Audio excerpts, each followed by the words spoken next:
God, I'm so thirsty, but my water is empty. I sure do wish I could get a cool, refreshing drink that doesn't taste like somebody in a bottle of Sprite. Oh, wait. What's that? Pepsiman!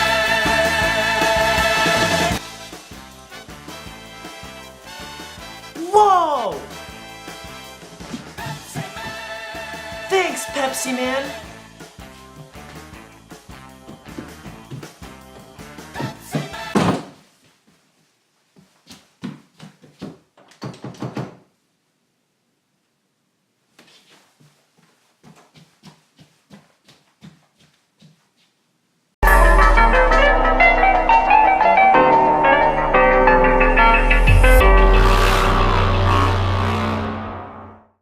Hello, and welcome to Gaming History 101. My name is Sasha, and I'll be your host today. Pepsi is...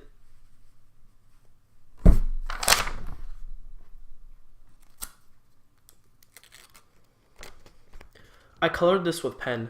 Pepsi is one of the most famous and popular soft drinks in the history of soft drinks, but this isn't soft drink history 101, this is gaming history 101, so what the hell does Pepsi have to do with anything? Well, in 1999, Pepsi partnered with Kid, and they made, not a Kid, the company Kid, and they made a PS1 game about their mascot, Pepsiman.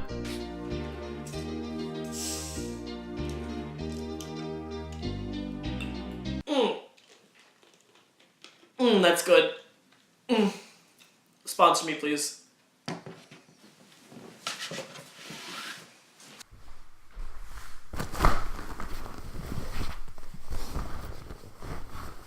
As is the usual things that come out of Japan, they got all the cool stuff and we got nothing. For example, they got really cool Pepsi flavors like Pepsi Ice and Fire, which is mint and cinnamon flavored Pepsi.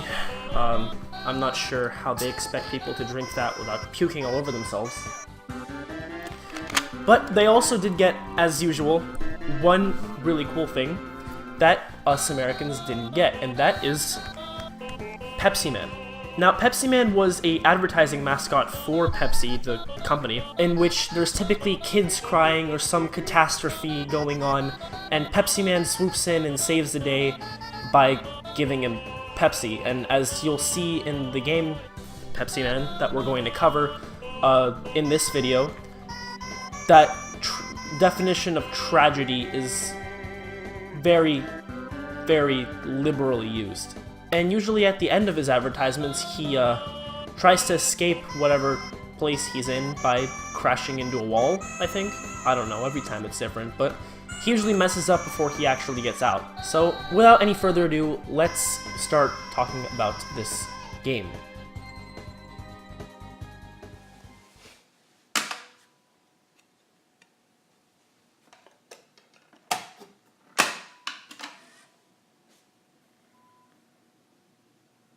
Nah. Who needs real games when you got some real games?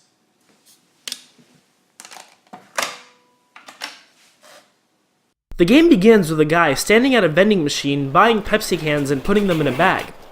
I guess this is a critique of the current state of the retro gaming collection community. Then the camera cuts to the can dropping from the vending machine, and then the guy takes a drink of a soda. All of a sudden,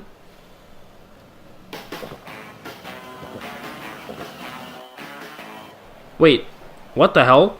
Is this guy crazy or something? No, that's him being exposed to God himself. Hello, baby Pepsi Man! Okay, let's take a step back here. We need to figure out and analyze exactly what's going on. This is film study class. So the guy in that intro video is named Mike Butters. He was in like 3 of the Saw movies as like a side character, and he has a whole list of really extensive stuff that he's done on IMDb.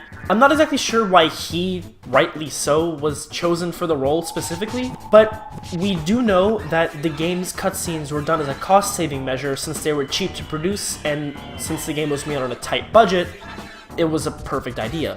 The game mixed these live-action cutscenes mixed in the middle somewhere with 3D cutscenes made with models from the game. These were all directed by future visual novel writer Kotaro Uchikoshi. I believe I said that right. The first cutscene has Mike opening his fridge and grabbing like 5 of the cans that he got from the vending machine out of his fridge.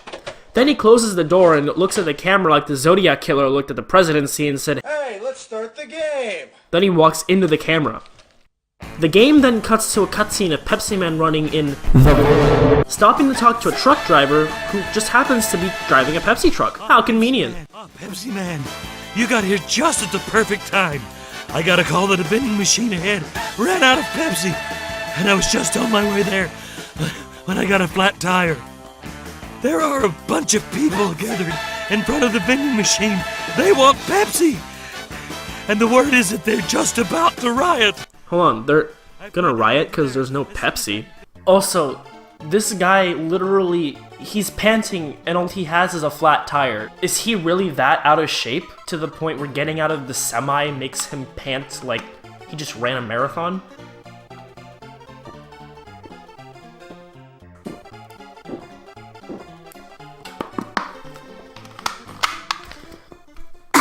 Anyways, after that, Pepsiman runs away and starts running down the street, very reminiscent of his advertisements. You use the D-pad to control his movement left to right, the X button to jump, and the square button for him to slide, hello Sonic 06. You can also press up on the D-pad in conjunction with square to get a boost of speed. The game is an on-rails runner, kinda like Temple Run, where you have to avoid different obstacles while trying to collect as many Pepsi cans as you can. You have a time limit for each stage, and if it runs out, game over. At the end of the level, it counts how many cans you have collected. Every 10 refills your health, and every 20 is an extra life. Each level is split into 2 or more scenes where different things happen in each level. The first level here has you running through suburbia where he's trying to bring Pepsi to the Wait.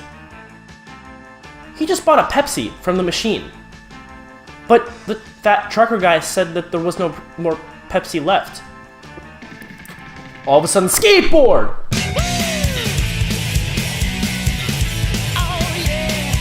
At the end of the first level, Pepsiman arrives to the masses of people at the vending machine in front of a store called Kids or something like that, and to their cheering faces, he brings Pepsi. All of a sudden, BAM! Pepsiman is flying and he's escaping from a huge rolling Pepsi can, hello Crash Bandicoot and Indiana Jones. You need to be careful here as you can only crash 3 times before you get crushed by the can, and no, you can't use the dash, because that would be too convenient. At the end of the road, Pepsiman takes a left onto the shoulder, but was it really that hard to walk onto the sidewalk? Then we have Sky Does Minecraft over here telling us that we did pretty good.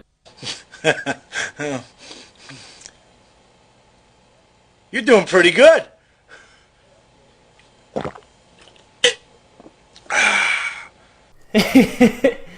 Why do I have a New York accent all of a sudden? Have a Pepsi.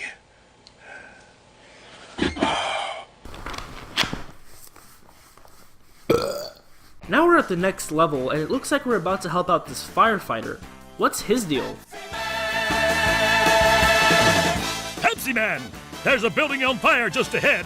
We need to get there immediately, but look what's happened! According to reports I have heard, they got the fire under control, but there are some people that couldn't escape fast enough and are trapped on the roof. They are extremely exhausted, and it doesn't seem likely that we can get first aid to them in time. Can't you give them something to help revive them, Pepsiman? Okay, so this is a mildly normal firefighter scenario. People are trapped in a burning building and they don't want to get out. They want Pepsi to refresh themselves. Cool. Wait, what are they doing? They're rioting. Why are they rioting? I gave them their Pepsi. Whoa, wait. So, you're telling me these people are rioting because there's no Pepsi? Wow. These people make UC Berkeley look like a bunch of pussies.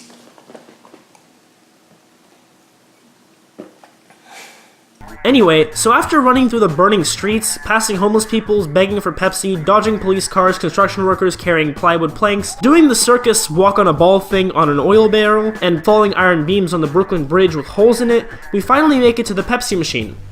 Again. Oh yeah, by the way, remember that manhole you stepped on when you finished the level? Yeah, you fell through it. Now you're in the sewers.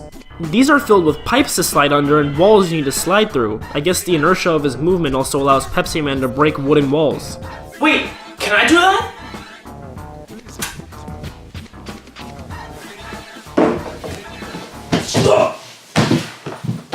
All of a sudden, he slides through a concrete wall and goes straight into the underground metro. I guess we know where Assassin's Creed Unity got its inspiration from. Also, this one-hit KO train is absolutely annoying. You have to dash past it because otherwise it will one-hit kill you. And no, you can't jump over the track divider, that'd be too easy. Then there's a track you need to dash jump over, otherwise you'll die there too. Then you jump off the tracks and run straight into the station. Pepsiman dashes up the stairs like Peter Griffin on Red Bull and runs through the crowds of people, jumping rooftops, and after he makes one final jump, he barely makes it and he fails and falls to what I would assume to be a carbonated death.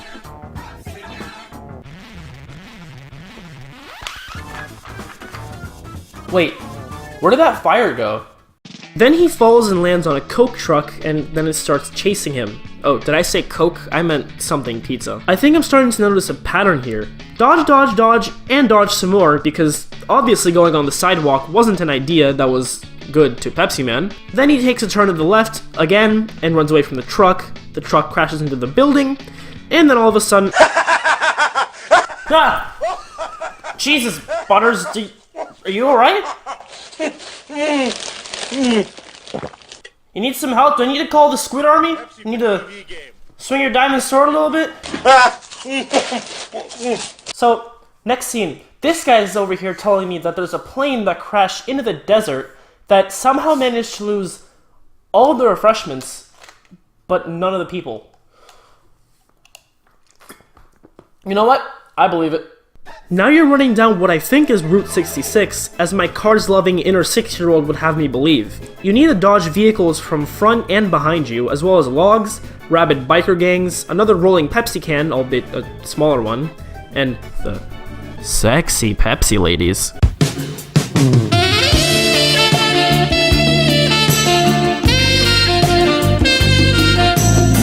As well as a frickin' car wash before you reach the Pepsi machine in the one lone gas station in the level. This next part where you dodge Buffalo in stupidly uncomfortable locations is really bad. You also have to dodge tumbleweeds in equally uncomfortable location, cacti, falling down the various Grand Canyons while fighting barrel physics that are terrible, and actual Indiana Jones rocks, minecarts, holes in the tracks, fallen wooden planks, hello Brooklyn Bridge from earlier in the game, and after we crash through another wooden panel, we finally make our way to the plane, which looks like it was emergency landed extremely nicely, matter of fact, rather than a crash. All of a sudden, a herd of wild buffalo run into Pepsiman and send him flying into a bundle of sticks, and then he starts running away from a rolling bundle of sticks. I don't know about you, but I'm starting to notice a trend in level design here. This way, instead of all of the obstacles flying in front of you and giving you like 3 seconds to react, they fly out from behind you and give you like 3 seconds to react. Logs can either fly out from under the thing, or from the top of the thing, or both. After taking another left turn and running away from the logs, which really seems like a pattern at this point, we see Goldman here crush a Pepsi can and open another one.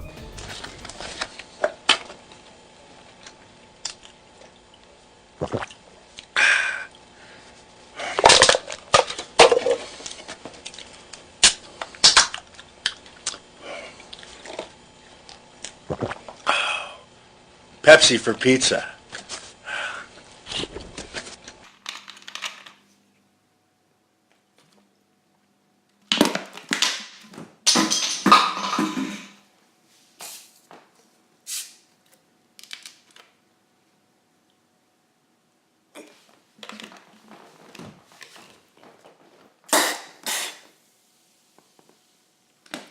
Oh, that's putrid. Next level, Pepsiman is headed to Pepsi City to fix their mainframe computer because it's overloaded and it needs fixing. I guess he's going to piss Crystal Pepsi into the water cooling reservoir in order to fix it. You walk into the city and you need to dodge literally everything. People jaywalking, cop cars crashing, actual speeding Pepsi semis, falling street signs, people dead in the streets. Jesus, that's dark. Pepsi trucks that are stuck in the middle of the street, slightly smaller huge Pepsi cans, entire window frames, more homeless people begging for Pepsi, and metal bars in the Pepsi headquarters before you can get through to the Pepsi machine. I think I'm getting to the point where the word Pepsi looks like it's spelled incorrectly.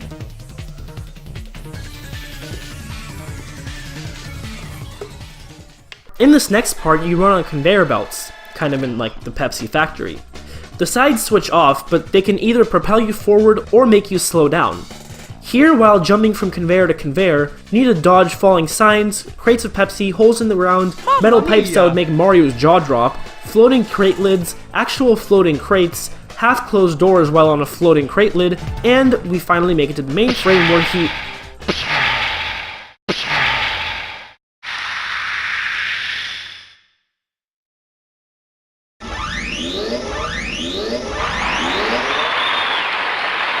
Oh, he actually put Pepsi into the mainframe. I said that as a joke, but...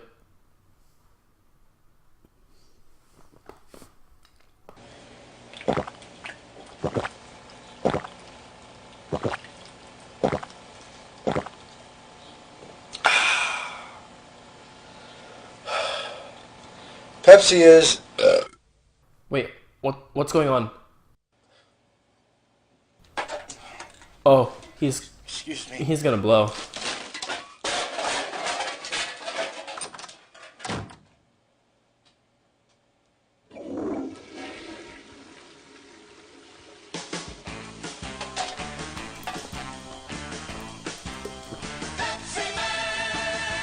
And, as a matter of fact, I think I'm gonna puke.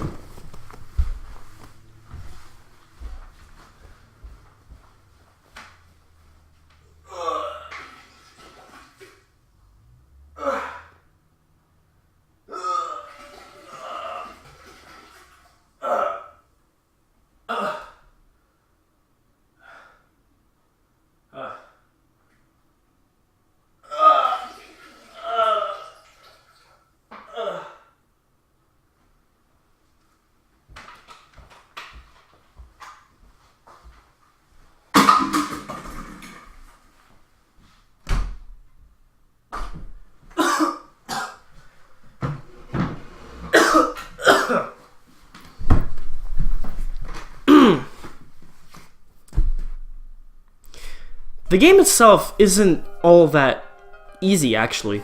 The game is actually fairly hard, and if you've ever watched Game Grumps or played it for yourself, you'll know that they had a lot of trouble trying to pass it, and I know that a lot of people have speedrun marathons of this game, so that's cool. It doesn't give you any pointers or tutorials on how to do anything in the game, but that could also just be a throwback to the age where you didn't have a tutorial popping up in your face every 3 seconds. It's more of a game where you learn how to play through trial and error, so if this is your kind of game, feel free to pirate it or buy it on eBay for $68. Aside from that, the game itself is actually fairly fun once you get past the difficulty factor. I had a lot of fun trying to get through all the levels and dying every 2 minutes, but if you can find a copy of this game for what you consider cheap, absolutely pick it up, because this game is only going to go up in price, and I'm glad I picked it up as early or late or something. Insert adjective here, as I did. If you like this video, or me torturing myself by drinking 5 different kinds of garbage, click up here in the cards to see the last 2 videos I uploaded on this channel, as well as my social media handles, which will also be up there. Don't forget to tweet at me and comment on my Instagram and down in the comment section below what do you want me to make a video on, as if I like the idea, I'll make it, and if I don't, well, if the internet wills it, it must be done. Also, don't forget to click that subscribe button and that bell notification. But if this is where we part for today, this has been Gaming History 101. Thank you so much for watching. Peace.